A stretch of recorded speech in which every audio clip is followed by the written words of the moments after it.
I think what solopreneurs lack in general is like a sense of belonging or like a tribe around them, because like it's in the nature of what they do. They work alone, right? So I think there's like a major disconnect for many people, which I think is why a community for solopreneurs would be amazing.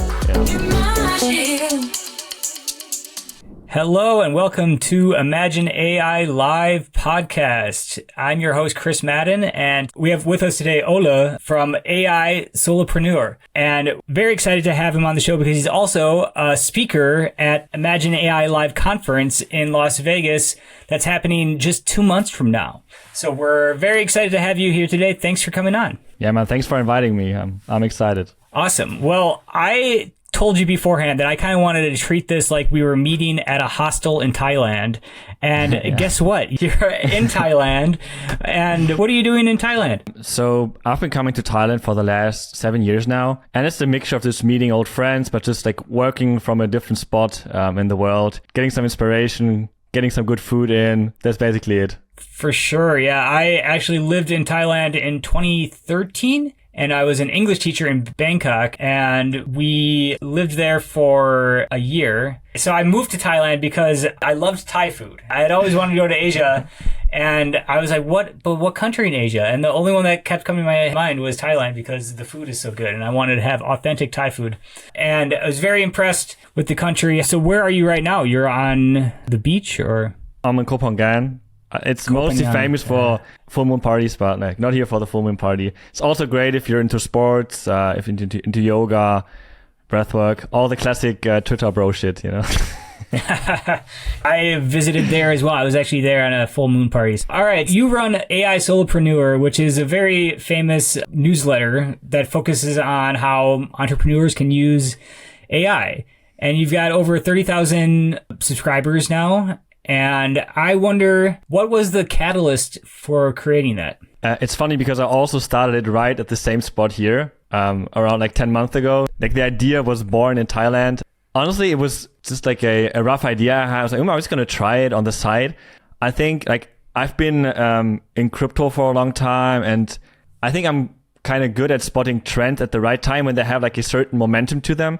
And for me, it just came together really nicely in terms of I wanted to start something new after I'm still very involved in crypto, but especially after FTX, which was like a big scam, and I got involved in that. So I was kind of pissed off. So I was looking for something new.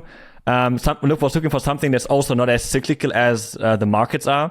Obviously, there's also hype cycles to AI. Very obvious, but it's not as something goes up in price, everyone loves it. You know, it goes down in price, everyone hates it.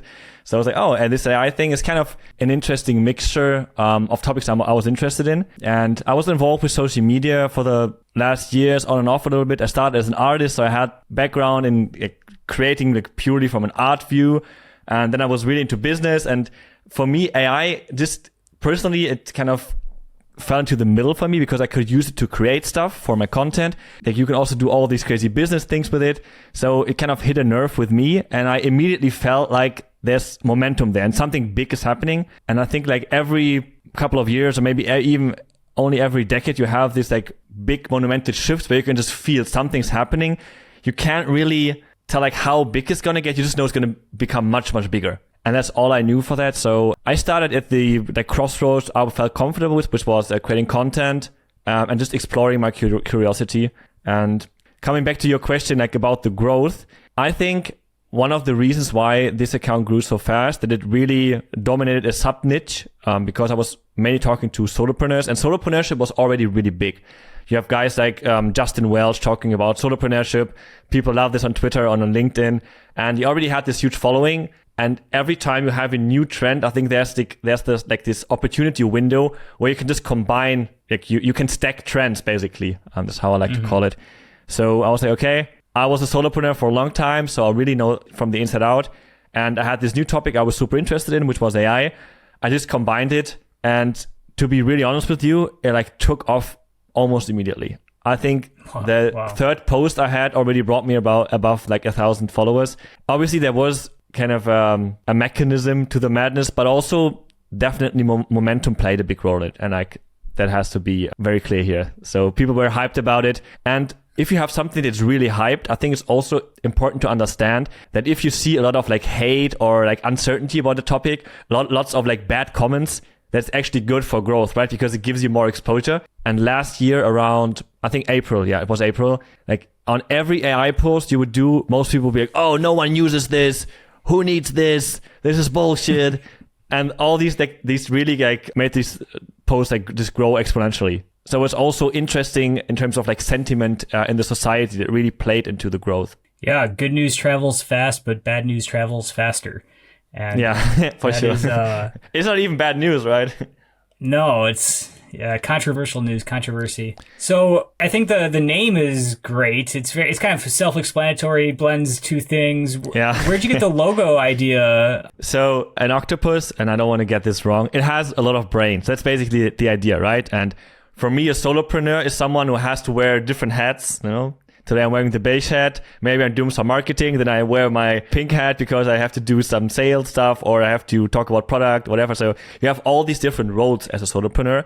So you kind of have these different brains that multitask all the time. And I think that's really where AI comes into play, like helping you to take some of these roles and like really enhance your own brain into this like octopus-like state. So I always think like having an animal as your logo always works really well if you do it.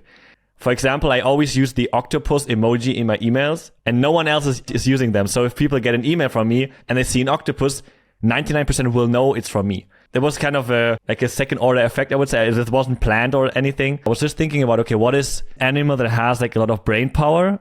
And I think I actually searched in ChatGPT and asked it and it came up with an octopus. And then my girlfriend, she's a designer. And so the logo is actually a combination of like something on a motherboard, like a Platine is in German. I'm not sure the English word. So it's like an electronic part basically mixed with a circuit board. Yes, exactly. Yeah, it's like a circuit board and the octopus. So it was kind of the play there. And why'd you choose Beehive over Substack? I think at the time, to be honest with you, I just saw loads of Beehive newsletters and I was like, I guess that's good. You know, I guess that's great. Yeah. Me personally, I just feel like Beehive is like a more like modern brand. They know how to talk on Twitter. They know how to play into meme culture. They have such a like fast iteration and feedback loop with customers that's really impressive. So if anything happens with Beehive, usually one of the founders or their VA, I don't know, someone from the team basically will contact you on Twitter and just ask you, we'll look into the problem. Maybe we come up with a solution. We'll let you know. And sometimes they like just ship something like next week. So that's pretty impressive. What is the advantage to Substack in your mind?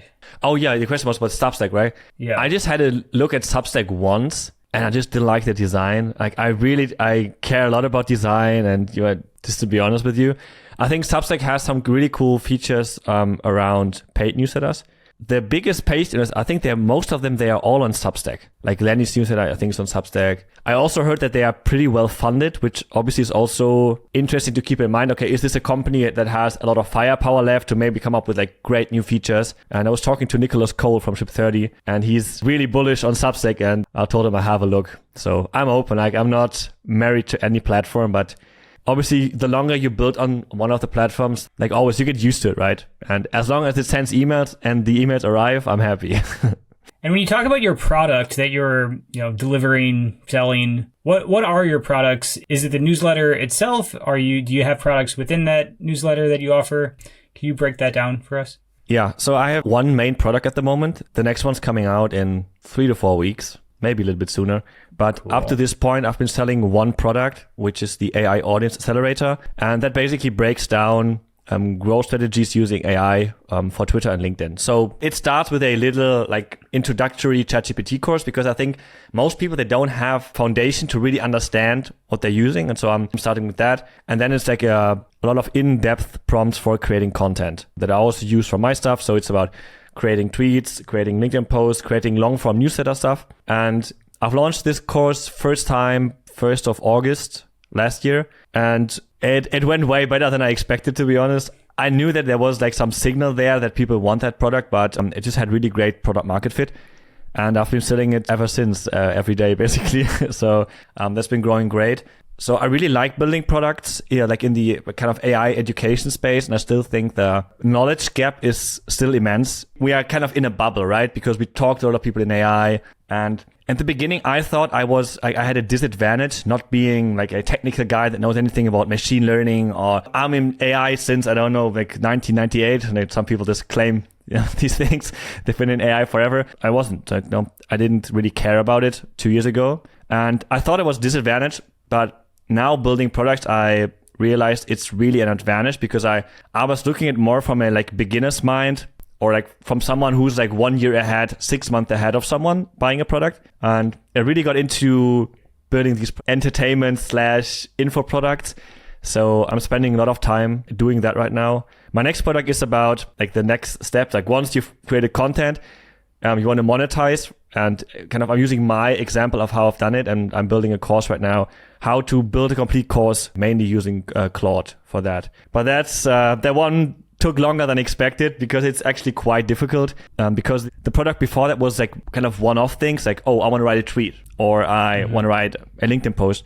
But building a course is this like massive thing, right? Like from finding that idea that's really worth monetizing, listening for your audience signals, like, okay, is this something people want to buy? Actually coming up with the structure, writing the lessons, coming up with the marketing, setting up the sales funnels, all that stuff. But yeah, all of this will be inside the course, and it will be released in February, mid to end February.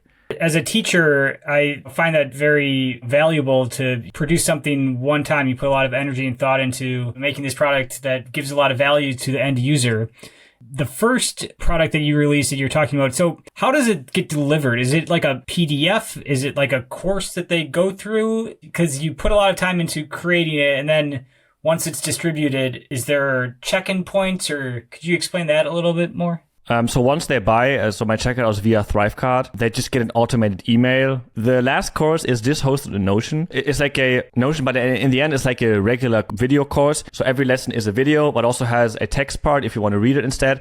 And another part, like to copy the prompts. I'm also using TextBlaze, which is a cool little tool where, for example, I have like a prompt, let's say for Twitter posts, and I could just call it Twitter post, and you just have to type /Twitter post, and then it will auto-populate the prompt. So I'm using tools like that, so people don't have to like go into the document, copy the prompt, go back into ChatGPT or whatever. But yeah, it's the Notion, but the next course will be hosted in Circle or in School. So I'm not sure right now. Alex Hormozi is pushing School hard at the moment. But in the end, I don't think the platform is super important. Like it's way more important to like reduce the friction inside your product as much as possible before you think about platform at all. Like to really make it as simple as possible, entertaining as possible, really start at zero. So like thinking enough about the fundamentals of what makes a good learning experience, I think that's really kind of overlooked. And if you're a teacher, you probably know about that. But it was something that I kind of struggled with sometimes when I was buying courses. There was no fun involved, right? You could just buy a product and it's like, oh, it's like someone just recorded video, shitty quality, bad lighting, just like talking out of their head, no structure at all.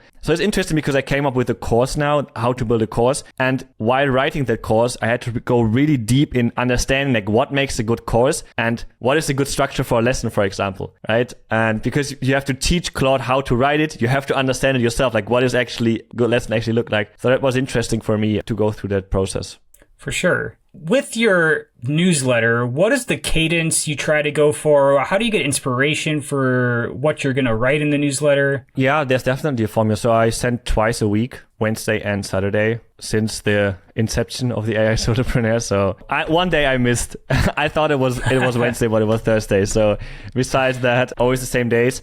I think it's a mixture of, because I've already put out so much content that you can really listen for signal. So some editions will just get more responses or more questions. So if you're a content creator, it's so important to listen for that. Listen to your audience, ask people. If you have something coming out and just see people share it more, that's the signal. And every time that happens, I just ask myself, can I go like more in depth for the topic? Or is there like a topic next to it I could look into the next time? Or could I like zoom out a little bit of the same topic? So I like really thinking about, okay, what is the idea behind it?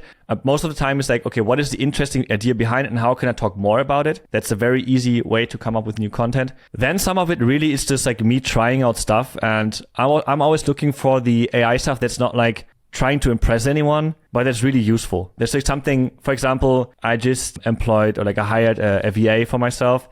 And I'm just like playing around with prompts for her, which is like just basic communication stuff. And it's nothing mind blowing, but it's just really helpful, right? It saves her and myself time every day makes everything easier. So I'm really trying, and I talk to people, and I have some friends, like, and we just exchange ideas, and sometimes it's just like out of a conversation. And I also like to look at the like kind of classic solopreneur frameworks that are put up by some other people, and just ask myself, like, how could I look at this through the lens of AI, or like older Russell Brunson, like classic online marketing stuff. Basically, if you run like a solopreneur business or even a bigger business, doesn't matter, you have all these like single problems, like your challenges you face, and every time you face something, you can just ask yourself, could AI help me with that? And if yes, you can write about it. So it's really all those like little challenges that come up, and I think that's the best way, because like I'm not imagining some challenges someone might have, but it's really like, okay, this is stuff that I think about daily.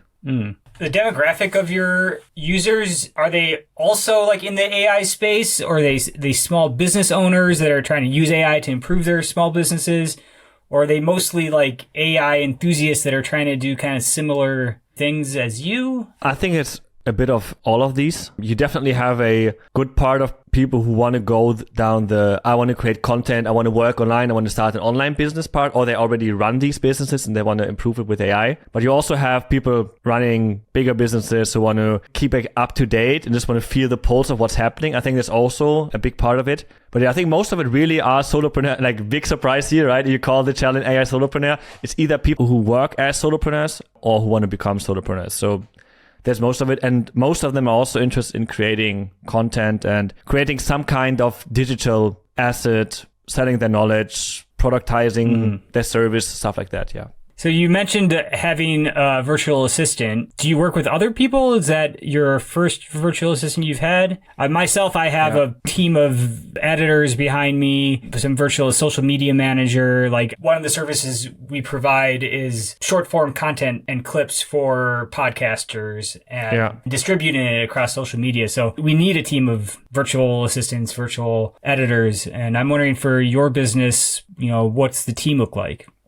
So I've been working with some freelancers. My assistant is full-time, but I'm also building a team with full-time members right now to really expand the business and to kind of get myself more to the high-level thinking part of the business, and so I can work more on the business and not on the daily stuff. So I still want to be involved in the content part because I think it's also kind of my identity, what kind of builds the brand. That's important that you don't disconnect from everything and you just, hire a lot of people. And I basically want to turn what I do more into like an education company. Then it's just me as a personal brand. And that would also mean that I will most likely disconnect myself a little bit more from the brand as a face, or maybe introduce someone else as well, like build a team around, maybe like put less focus on myself. I think that's a better way to put it. It's not like that I want to take myself out of the business, so I will still be running everything. But I'm really interested in like asking myself, how can I make this not a personal brand, but like a education company kind of fueled by several personal brands, and really like going down, okay, this is an education company, not a personal brand talking about AI. That's great. So with that, the community is really important. And you talked about starting something on school. I'm just wondering, is there a place for AI solopreneurs to connect with each other, like to chat? And is there a Slack room? Do you have plans for that personally for your newsletter users to like kind of instill that community? Because I feel like once you have a community around your brand or your newsletter, your school you want to build, it's a really important part of building what you're trying to build. Yeah. So I've actually started a community too early. So I made the move too early, and I've been running communities in crypto for some time. So I had experience, and I think most people really underestimate what it takes to run a great community, because most communities are not good. People don't come back. The churn it becomes this almost cringe thing, right? You have the chat room and there's like one message every week, and everyone's kind of still in there. It's like, okay, nothing's happening. You don't want that. I really learned from people like Jay Klaus, who runs the Creator Science Lab, which I think is one of the best like creator communities. So I want to go back into a community part, but only once I've hired someone full time to help me with some other stuff, because community is like a crossroads, right? Like I think once you open it, you really have to commit to it longer term. It's not like most people think they can open up something and it will just like take care of itself. That happens in like 0.001% maybe. If there's something that people are just so passionate about that they can't stop talking about it, and like the community does everything for free and you have like moderators and all that stuff. Yeah, sometimes you have that, but it's very rare. So I think like running a community is like more like a product as well. You have to think about it like a product. What is the actual value proposition of your community? What are the expectations? How can I deliver it? What is like my infrastructure behind that? And I want to be very clear on that this time before I do it again. But still, on the other hand, I think what solopreneurs lack in general is a like sense of belonging or like a tribe around them, because like it's in the nature of what they do. They work alone, right? So I think there's like a major disconnect for many people, which I think is why a community for solopreneurs would be amazing. Yeah. Yeah, definitely. Well, so where are you working most of the time? Like you're in Thailand, you say you go back to Thailand every year, and you're from Germany originally? Yeah. Yeah, I'm from Germany. Yeah. This community that you're talking about, do you find that in the real world? Oh, yeah, that's a good question. So first of all, like I travel quite a bit, but I think I'm going to do less of it. Every time you travel, it takes a lot of energy to set up again, to get in. I'm quite good at working from kind of anywhere, but I'm feeling like I'm becoming a little less open to the idea. But yeah, right now, my company is located in Cyprus, and I spent a couple of months a year in Cyprus, which also is in the EU, and my company is there. So I also have a residency there. I go to Asia for like 2 months a year, maybe 3 months. Then I spent some time in other parts of Europe. I really like Eastern Europe. Cities like Budapest I like a lot. I want to go to Warsaw or Krakow this year in Poland. I think you have to be like community-wise. I think you have to make an like active effort to find people. And that's something I realized again, like when you have a social media account, the best thing you can do with a following is to connect with people. And it's also the hardest thing to do. So for example, I sent out this newsletter on, I think Saturday it was, yeah. And one guy replied, was like, hey, yeah, I've been living in Bangkok for 20 years now. I'm running this VC firm here. And if you're still in Bangkok, like I want to take you out to lunch, let's just chill and talk a bit. And I love that stuff the most about it. And I think that's something people can do, even though if they have just 100 followers maybe. And that's something I really want to do myself more of, to be like, hey, I'm here. If anyone's here, let's just meet up, let's connect, because you have to make an effort to do it, right? You can't expect to go somewhere and like, oh, all the AI solopreneurs, you know, they meet up magically at the same spot. So yeah, but if you are open to make the first step, I think then you have those hotspot places, right? I think Copenhagen is also one. If you go to Bali, no matter where you go, basically every bigger European city has a scene. I don't like the word digital nomads, and I wouldn't call myself a digital nomad, because I still have like home bases, and long term I still see myself living in 2 places, maybe like living half of the year in Asia and half of the year, I don't know, somewhere in Europe. But yeah, in the end, it all comes down to how open you are yourself, and you'll find opportunity if you look for it. Yeah, and what you're looking for in life. I think that's what you've built to be able to live in multiple locations throughout the year is really cool. And, you know, something I aspire to do in my life too. And it's one of the reasons that I became an English teacher was I knew that would be a good reason to like, you know, legally reside in other countries and have a home base in France and be able to travel during vacation, home base in Bangkok, home base in Seoul. And then China was the other place I taught English in. Now, you know, since the pandemic hit, finding this niche in the podcast economy, it really kind of opened up things too, where I don't need to follow a school season schedule where I'm, you know, have to be there for the school year and get a couple months off in the summer. I really can kind of set my own schedule of where to be and can go back to America. Minnesota's one home base, and then here in South Korea too. But we just finished a 3-month trip through Europe. You know, did the 90-day tourist visa. My wife and 1-year-old daughter finding the time to make videos and make the posts and everything. And it's all totally okay to do in this digital economy. And then, yeah, like you said, I actually to meet Linus Ekenstam in Barcelona when I was there, because then it was just like this Twitter connection thing. And then through Imagine AI Live, he was, hoping to be a guest. And so we were able to meet and had a really cool conversation, and I saw his studio and everything. It's really interesting how before the internet, like the friends you'd make based on like location, you know, and the people in your general surrounding, and it's more about interest of like tribe than of like actual interests. It's a little bit like content, right? Like content consumption used to be more based on like social graph, and now it's based on interest graph, right? And I feel like it's kind of the same thing with friendships. As you said, it's like more location based or like social circle based, where you grow up or whatever, or where you live. But with content or online, it's way more, hey, I'm into the same things, right? I'm into the same like weird subreddit. Let's meet up somewhere, right?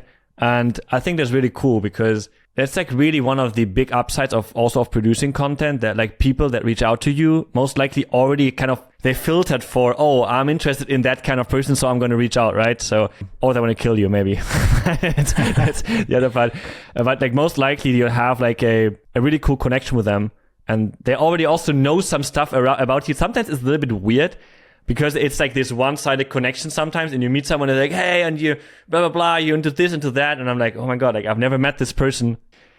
But it's also cool because I feel like it breaks the ice so much faster if you have something to talk about. That's like, I think you connect more via values than just like, hey, we like live next door, right? Which also can be cool. So on the other hand, I think a lot of people that really go into this, oh, online is the best thing ever, they really disregard their like natural surroundings. And I think living somewhere without anyone around you is like a shit life for me. The best case is you find those people that are interested in the same things, and then you take everyone and you move to the same place. I think that's like the best way to do it. Yeah, for sure. I think there could be room for that for an AI solopreneur little village or city out there somewhere. I was lucky to go to Balaji's The Network State Conference in Amsterdam, and that's one of the big themes was these like, you know, kind of off the grid communities of like-minded people, and they just want to start their own country. And you know, it's definitely in the realm of like possibility. Next level. Yeah, it's definitely next level. I usually do this in the beginning of the podcast. We didn't really touch on like your kind of upbringing, your background. You mentioned getting into crypto. Was that your first thing that you got into, or was there something before that? You know, before AI came on the scene?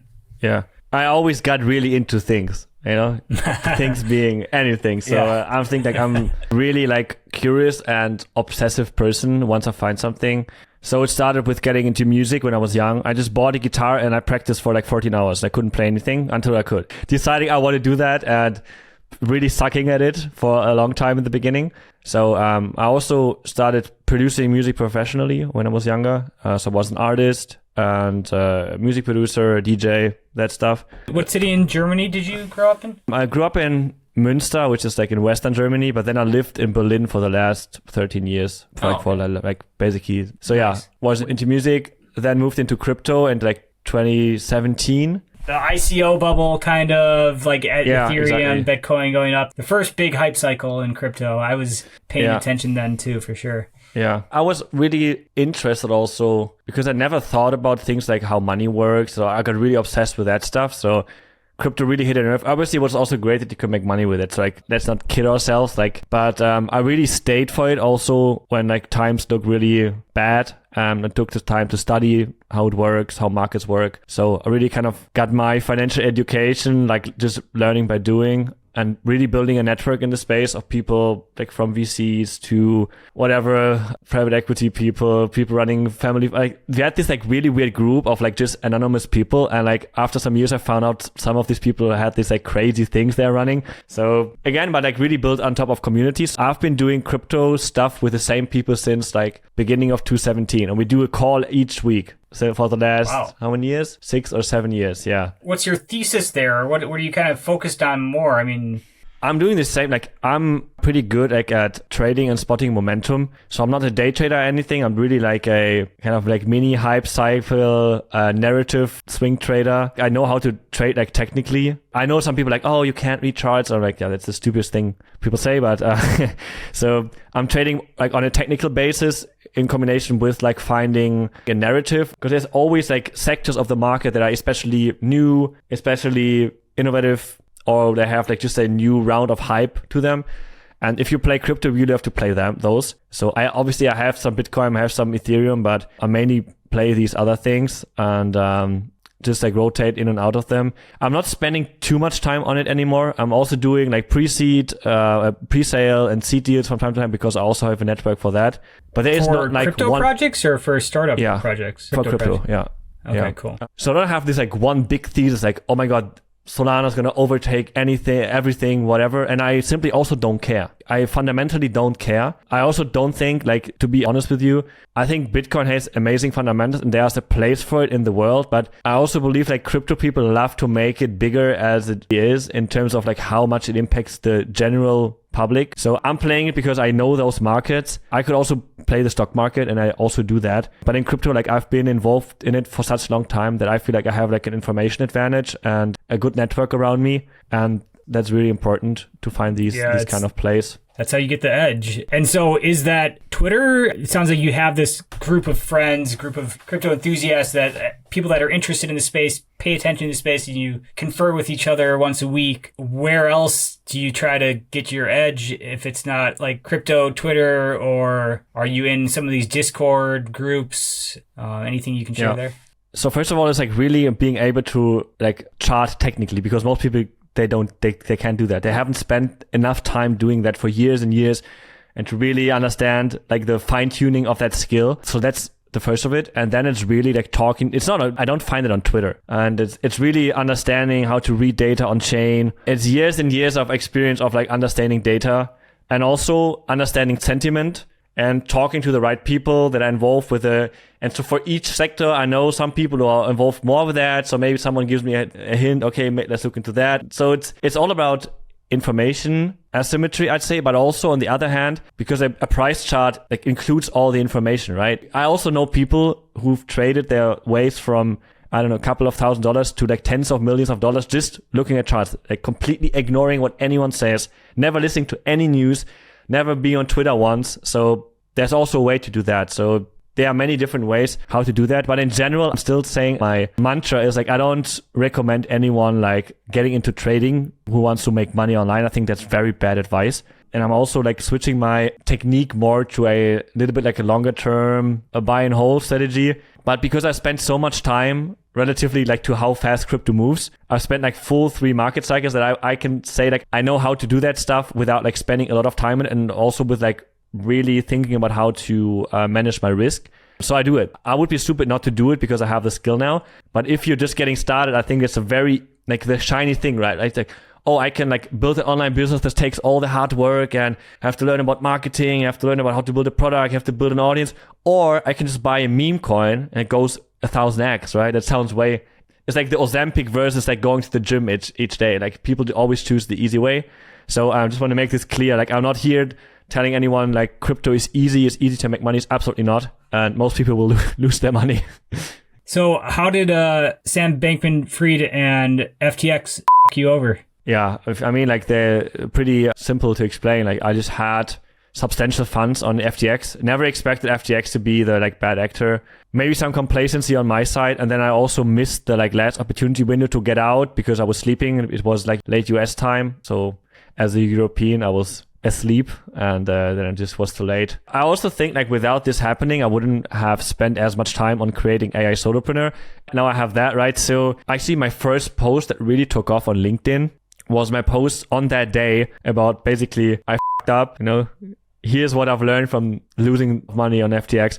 And I wrote a post, and I think it reached like 500,000 people on LinkedIn. And a lot of people reached out to me, and I'm now working with people that I met through that post, which I think is super interesting, right? Because like I could have just sat down, and I wasn't sure if I wanted to post it. It felt kind of weird because it felt like, hey, I'm an idiot. Look at me, right? I'm dumb. I'm in crypto for so long, but I'm still super dumb. I didn't have anything, still had money on a ledger, but I still had way too much on FTX because I wanted to buy the dip. But yeah, in the end, I think it was a positive for me, like looking on it long term. But yeah, I hope it doesn't happen again. Let's put it like this. One door closes and another opens. And so how fast did that door close? Like, I remember the news, like whiffs of things. I mean, when did it get on your radar that there is something fishy happening at FTX? I think a couple of hours when I really understood, okay, this is really bad. Because in crypto, you have these like campaigns all the time, right? Oh, Binance is going to go insolvent. And it's like, yeah, of course, like always, every second week, something like hit piece comes out. So it's very hard if you're in crypto to really understand. Sometimes like, usually I would just always take my funds off. If anything like is in the air, like maybe something's going to happen. Okay, I would just take it off. But with FTX, I was with FTX like from the beginning. I was my main trading platform for like several years. So my trust was too high, which was a mistake. So yeah, but paid the price. Yeah. And then how quickly from that did you switch into AI? And was it kind of like aware of AI at that point? Or when did you like get the light bulb to get into the AI newsletter? So FTX happened, I think 11th of November. and ChatGPT came out 30th of November, something like that. So ChatGPT came out very shortly after that happened. And I remember being at like the Christmas table or after food, and I was playing around with ChatGPT and I showed it to my parents. So around that time, I really got into it. So it was not a long time. I think like 1 month after that. And then I started posting about it on my personal account. And in April, I started the AI Solopreneur. So around like 4 to 5 months to really get going with a new project. Yeah, but didn't take super long. Yeah. What do your parents think of your career? I'm sure they did not imagine you doing something like this when you were a kid. They're just used to that I do stuff that they don't understand, you know. They're like, oh yeah, you got to figure it out, you know. So they're very supportive. But the German media loves to hate stuff that's new. So they really love to hate on crypto all the time. And once ChatGPT came out, they also hate on ChatGPT, of course, because something new. But yeah, I think they just trust me that I know what I'm doing. And I think now I have a track record of spotting some stuff like over the years now at the right time where people were still like, I don't know if it's going to get big or not. So yeah, they're just supportive. Yeah, well, the difference between AI and crypto is that AI like does stuff for you right now that's beneficial and augments your life. Like you can see the value of it right away by talking to ChatGPT. And crypto is, it's more about money and this idea for potential of new economies opening up, and where AI provides that value right away. It's such a tipping point. I still think most people underestimate like how hard it is to change habits for most people. Most people would rather do something the hard way that they know than learning a new way that's easier. So we are really inside a bubble of people that use this stuff. Most people don't. Or they've tried it once and they don't know how to use it and they stop. Or they start using it or they stop still after a couple of weeks because they're like, like they have this like initial, like, oh my God, this is so cool. But they don't have the systems to really integrate it into work. So again, like with every new technology, yes, like I'm totally on the same page. Like AI is easier to like grasp in terms of, okay, this actually can change my life. Not like Bitcoin that maybe I don't have money to invest or I don't care about money. Most people have like some kind of, I don't know, information-based job or a computer-based job. So I think most people can understand the potential, but still it takes time. Like it's not something that's going to come out and everyone will use it. And obviously the market will also take care of that, right? If you have company A and company B and company A starts using AI and they're just 30% more productive or 40%, then you maybe, okay, maybe I should change something. It's going to destroy me otherwise. I think the market takes care of that. Or maybe some countries integrate it more, they become more competitive. So it's also about market dynamics. But yeah, people have to be careful about like, you can't change someone if they don't want to change themselves, right? So you can't go anywhere and be like, hey, you have to use AI. If they don't feel the need to use AI, they won't use it, but they just feel pissed off. And I think it's really important to understand that. It's still early. Like, let's not kid ourselves, yeah. Yeah, it's still so early. And you kind of bring up a good point where there's so many jobs and professions that don't require AI. Like, you're not going to need to pull out ChatGPT. In the service industry, for example, like if you're running a service industry, if you're like the business side of things, but if you're actually like interacting with customers in the real world and, you don't need to pull out your screen to ask questions. It's really for the information economy, the creative industries, tech industries, where there's kind of the immediate use cases for it, where some people would never need to, chat with ChatGPT to benefit their day job. Yeah, super interesting. We're still in the early innings for sure. So are you excited to come to Las Vegas and the Imagine AI Live conference? Yes, sir. Of course, yeah. First of all, like I'm just looking forward to meet so many people that I've just met online. People like Linus. I've talked to him on Zoom, but like really looking forward to meet the organizers, to meet you. And yeah, I think it's going to be amazing because especially generative AI is still so new. It feels a little bit for me like I've talked to Steve about that. In the beginning, for crypto, you had like these cyberpunks, cryptographic, like super nerdy dev guys. And then with like, when they rebranded it to Web3, like with NFTs, you had a new like cultural wave and that was way different in terms of demographics. And I feel like with generative AI, it's a little bit like that.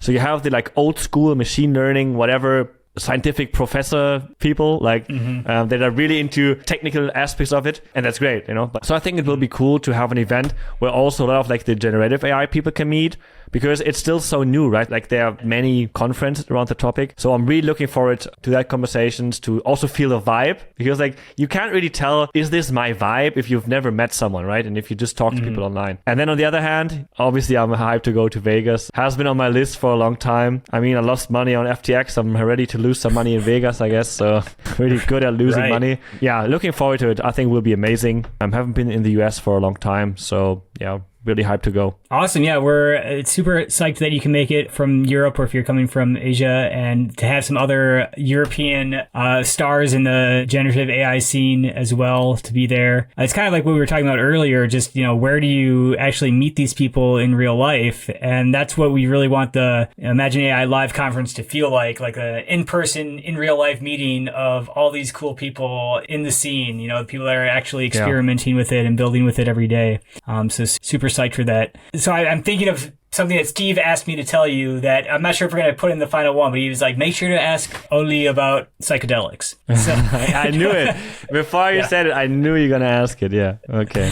So what do I have to know? What you have to know, I think everyone has to find out for themselves. I think, first of all, everyone who doesn't know anything about psychedelics should really ask themselves, what are their beliefs about them? Because a lot of beliefs about psychedelics were born in the drug wars, 70s and 80s. You're going to take acid and you're going to jump out of the building, or maybe someone did, right? But every year, hundreds of thousands of people die from drinking, right? So it's not really an argument. But people will still use the same arguments. Okay, this is why it's bad. It's you're going to go mad or whatever. It's in my point of view, psychedelics are not recreational drugs to me. They're more of things that have to be taken with a great care, accompanied by professionals. That can be a medical professional for some people, but also someone who just learned how to create these spaces around these treatments for a long time. So I think it's really important, if you're interested in psychedelics, to really inform yourself first, read some books about it, about how it actually works and what to expect, to talk to people. But then for me, the biggest shift that happened to me was once I've done it in a guided session in Holland. So I went to this place by this guy in Twello, which is close to Amsterdam, and I did a one-to-one session. And I really understood that it's such, I think there's a reason why humans have doing psychedelics since the beginning of time. And especially we are in tech, and we are so crazy disconnected to our natural world, to our surroundings, also to the people around us. We live in huge cities. People are lonely ever before. There's more anxiety. There's more depression. There are people addicted to their phones, trapped in a dopamine treadmill. So it's not people are doing great, right? You should think people will be doing great. But I think psychedelics are really a vehicle to understand yourself better and to reconnect what really matters in your life. And that's your physical surrounding, the people around you, but also your own emotional body.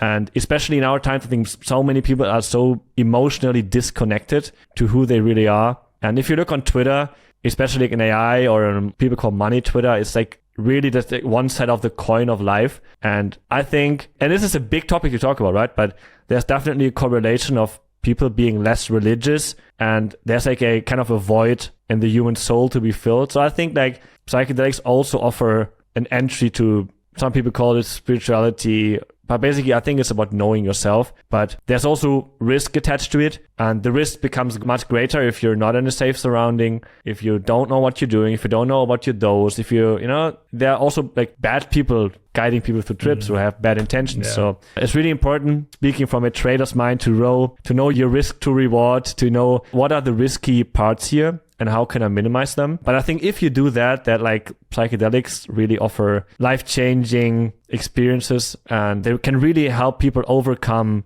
deep psychological issues. And I just talk from my own experience, and I just hope that we find a way to get legal access with proper guidance in terms of therapy accompanied by it. Yeah, because I think that's super substantial. Yeah, well, thanks so much for sharing that. I tend to agree with you. And I think in the US, there are a lot of states that are making this possible now, including with some other treatments as well, dealing with PTSD and things like that. I think, you're right, that alcohol industry and just damage that does on the human body and society, and just how it's such a part of culture, and, to shun these other ways of expressing and living doesn't make much sense. So in America, as you'll see, if you haven't been there in a while, we're being plagued by opioid and meth epidemic, which are some horrible, horrible drugs. So, well, Ole, thank you so much for being on the Imaginea podcast. It's been a pleasure having you on. I can't wait to see you and meet you in Las Vegas. I'll be a personal tour guide for you if you want. Awesome. Yeah, for sure. Yeah, I'm a former couch surfer and really want to make sure that all of our